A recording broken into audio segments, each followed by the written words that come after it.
옛날 옛적 땅끝 마을이라는 곳에 사람들이 살고 있었어요. 이곳 사람들은 자연 상태에서 살아가고 있었죠.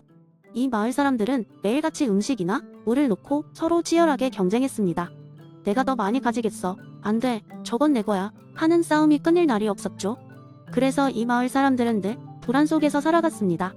높은 담장을 쌓아도 더 높은 사다리를 만드는 이웃이 나오고 자물쇠를 채워도 열쇠를 훔치는 사람이 나왔으니까요.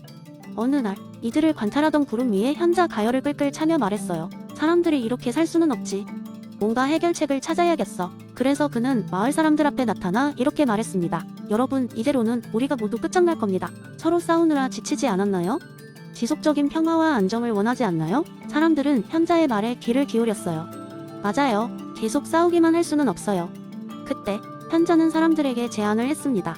우리 모두 사회계약을 맺어보는 건 어떨까요? 여러분의 일부 권리를 양도하고 그 대신 여러분을 지켜줄 강력한 지도자를 세우는 거죠. 사람들은 궁금해하며 물었어요. 그럼 누구를 지도자로 세울까요? 그리고 그 사람은 얼마나 강력해야 하죠? 현자는 빙긋이 웃으며 말했습니다. 여러분 중 가장 지혜로운 사람, 그리고 모두가 신트러스트 할 수 있는 사람을 선택하면 됩니다. 그리고 그 사람에게 절대적인 권력을 줘야 합니다. 마을 사람들은 고개를 끄덕이며 서로 어떤 일이 벌어질지 기대에 찼습니다. 그래서 그들은 가장 평판이 좋고 현명한 노인을 새로운 지도자로 세웠습니다. 노인은 권좌에 오르자마자 엄격한 규칙을 세우고 그 규칙을 바탕으로 공평하게 사람들을 이끌기 시작했어요. 시간이 흐르면서 마을은 점점 안정되고 평화로워졌습니다. 사람들은 서로를 믿기 시작했고 이전처럼 끊임없이 싸우지 않아도 되었습니다. 그들은 자신이 양도했던 권리 덕분에 안전하게 살 수 있다는 것을 깨달았습니다. 드디어 땅끝 마을에는 조화와 번영이 찾아왔어요. 그리고 언젠가 누군가가 물었습니다. 권력을 가지게 된 지도자는 우리를 어떻게 대하는 것이 맞나요? 그러자 현자가 다시 나타나 말했습니다. 그 지도자는 여러분의 권리를 지키고 사회 안정을 유지해야 합니다. 하지만 여러분 역시 깨어 있어야 합니다. 지혜로운 선택이 다시 필요할 때가 올 테니까요. 그 후로 땅끝 마을 사람들은 서로를 존중하며 조화롭게 살아갔고 현자는 구름 위로 다시 사라졌습니다. 이제 그들은 알게 되었죠. 사회계약이란 것은 서로의 행복과 번영을 위한 중요한 약속이라는 것을요. 이렇게 해서 사람들은 평화로운 삶을 계속 이어갔답니다. 두 번째 이야기, 장자크 루소이 자연 상태 이론을 바탕으로 이야기를 시작해볼까 합니다.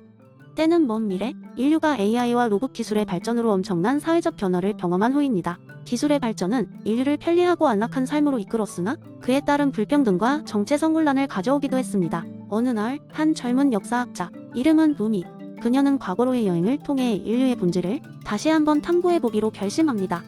그녀는 오래된 기록들을 뒤져보며 루소이, 자연 상태라는 개념을 발견하게 됩니다. 호기심 많은 루미는 역사적 데이터를 바탕으로 가상의 자연 상태 시뮬레이션을 설계하기로 결정합니다. 시뮬레이션 기술이 발전한 시대라 그녀는 공동체 몇 개를 이 시뮬레이션 속으로 보내 그들의 반응을 관찰합니다. 그리고 그저 이론적으로만 존재했던 자연 상태가 계산과 알고리즘 속에서 생생히 구현됩니다. 그곳에서 인류는 처음으로 문명화 발전이라는 이름 아래 잃어버린 본성을 경험하게 됩니다. 이 공동체 사람들은 물질적인 소유이 없는 평등한 사회에서 생활하게 되었습니다. 처음에는 그들은 방향을 잃은 듯 보이기도 했지만 서서히 진정한 자연인의 모습으로 돌아가기 시작합니다. 전통적 의미의 통제와 권력은 사라지고 그 자리를 자발적 협력과 상호 이해가 대신합니다. 그들 사이에는 상호 존중이 깃들어 있었고 누군가가 필요할 때면 자연스레 다른 사람들이 도움의 손길을 내밀었습니다. 놀랍게도 이들이 깨닫게 된 것은 기술과 문명이 삶을 더 편리하게 할 수는 있어도 인간관계의 본질적 가치를 대체할 수는 없다는 것이었습니다. 루미는 이 시뮬레이션을 통해 인류가 현대 문명 안에서 잃어버린 것은 기계나 장치가 아니라 서로를 진정으로 이해하고 존중하는 자세였다는 사실을 깨닫게 됩니다. 시뮬레이션이 끝나고 그녀는 그 경험을 근거로 현대 사회에 자극을 주기 위한 논문을 발표합니다. 기술에 의한 발전이 아닌 인간 본연의 가치를 통한 사회적 개선을 강조한 그녀의 발표는 많은 사람들에게 큰 영감을 주었고 지속 가능한 인류의 미래에 대한 새로운 대화의 시작이 되었습니다. 루소가 말한 자연 상태로 완전히 돌아가자는 것은 아닙니다. 하지만 이 노력을 통해 인류는 현대 사회의 복잡함 속에서도 잃어버린 인성을 찾고 생활의 본질적인 가치를 다시 한번 상기할 수 있었습니다. 그리고 이러한 노력은 모두가 조금 더 행복하고 의미 있는 삶을 살아갈 수 있는 토대를 제공하였죠. 루미가 전하려 한 메시지는 단순했습니다. 기술을 잃어도 인간다움은 남아있어야 한다. 이 철학이 인류의 미래를 밝힐 것입니다. 세 번째 이야기, 어느 날 작은 마을에 사는 조라는 청년이 있었습니다. 조는 항상 주변 사람들을 돕고 싶어 했지만 어떻게 해야 가장 효율적으로 선을 베풀 수 있을지에 대해 늘 고민했습니다. 그러던 중 그는 피터 싱어의 효과적 이타주의에 대해 알게 되었습니다. 이 이론을 통해 조는 단순히 착한 일을 하는 것보다 어떻게 착한 일을 하는지가 더 중요하다는 사실을 깨달았습니다. 조는 우선 자신의 마을에서 가장 시급한 문제가 무엇인지 알아보기로 했습니다. 그는 마을 사람들과 대화를 나누며 다양한 이야기를 들었습니다. 아침마다 우체국에서 만나는 앤 할머니는 매일 침침한 불빛에 신문을 읽는다고 했고, 마을에서 유일한 학교의 침 선생님은 학생들이 사용할 교재가 부족하다고 하소연했습니다. 또한 다리를 다친 개 한 마리도 보였습니다. 조는 처음에는 모든 문제를 한꺼번에 해결하고 싶었지만 피터 싱어의 가르침에 따라 가장 영향을 미칠 수 있는 방법을 찾기로 했습니다. 조는 밤새도록 분석했습니다. 그는 제한된 자원을 가지고 최대한의 선한 효과를 창출할 방법을 찾고자 했습니다. 인터넷을 검색하고 재정 보고서를 검토하며 다른 지역의 사례도 참고했습니다. 결국 조는 아이들에게 교육을 제공하는 것이 장기적으로 가장 큰 변화를 가져올 수 있다고 결론지었습니다. 그는 자신의 돈을 모아 학교를 지원하기로 결정했습니다. 조는 교육 도서와 필요 물품을 구입하고 학교에 필요한 각종 자원을 지원했습니다. 그 결과 아이들은 더 좋은 교육 환경에서 공부할 수 있게 되었고, 많은 학생이 우수한 성적을 거두며 장학금을 받을 기회를 얻게 되었습니다. 이 학생들은 자라서 다양한 직업을 갖게 되었고 마을 경제에도 긍정적인 영향을 미쳤습니다. 세월이 지나 마을에는 새롭게 개설된 도서관도 생기고 지역 사회에도 활력이 넘치게 되었습니다. 조의 선택은 그의 마을뿐만 아니라 다른 마을에도 기감이 되었습니다. 그는 효과적 이타주의가 단순히 개인의 도덕적 만족을 위한 것이 아니라 더 큰 변화를 위한 실용적인 접근이라는 것을 몸소 증명해 보였습니다.